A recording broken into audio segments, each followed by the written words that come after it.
Okay, questions or wonderings? Okay.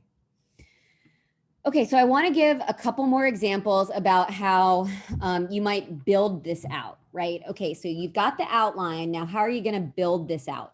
So this is one way to do it. Again, you're going to negotiate the specifics with your advisor, but this is how um, I mentor my students to write it. Okay, so for example, if I am writing my recommendation to teacher educators and teacher education programs, I'm going to start with the implication first, and then I'm going to go to, so here's what you can do, right, to meet that implication, right?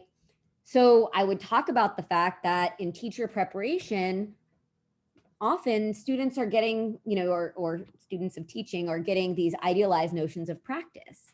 And they don't often have the opportunity to problematize them, even in the practicum.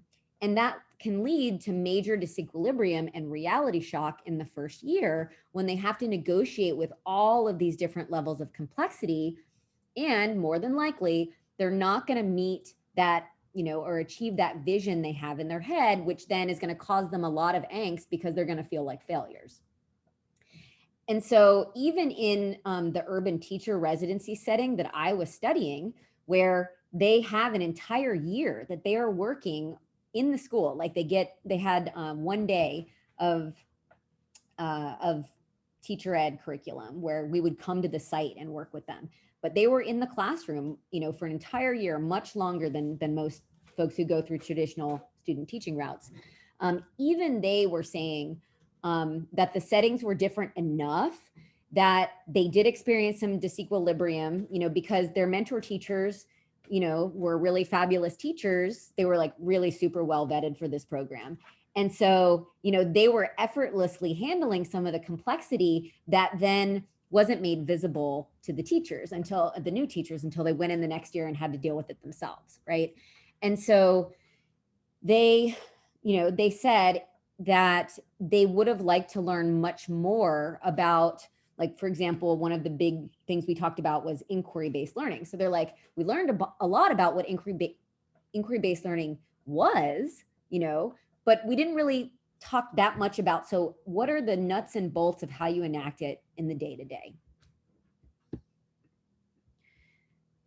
So that's the implication, right? And then we actually build out the actionable pieces, right? So from the first, you need to stress that what you're learning in the university classroom, separate from the actual classroom where you're going to work, is a utopian vision, and you've got to translate it, and you're going to have a lot of barriers, and let's explore what those barriers are and how they might impact you.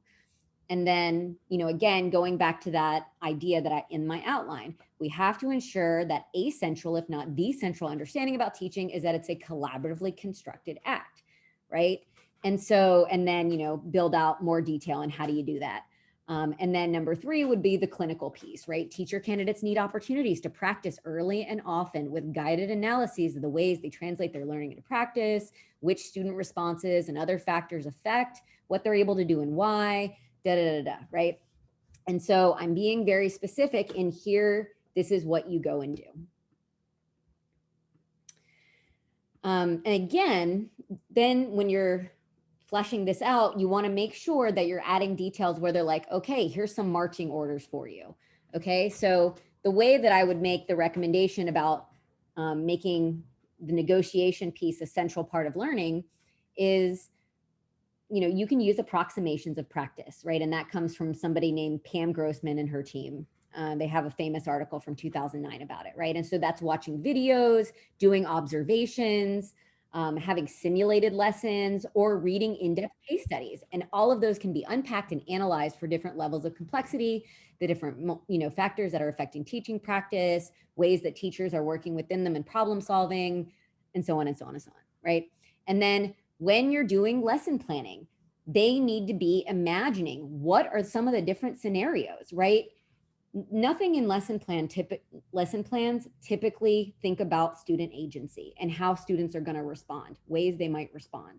And so while not perfect, because we have no idea what's going to happen, we don't know what's going to happen when the students come into contact with these ideas and each other, we don't know what's going to be created, but they can think about that ahead of time and like think about what are some possible responses, right? What are some possible modifications I might be making in the moment?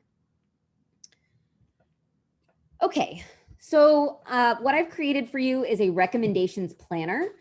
So it asks you to list out the stakeholders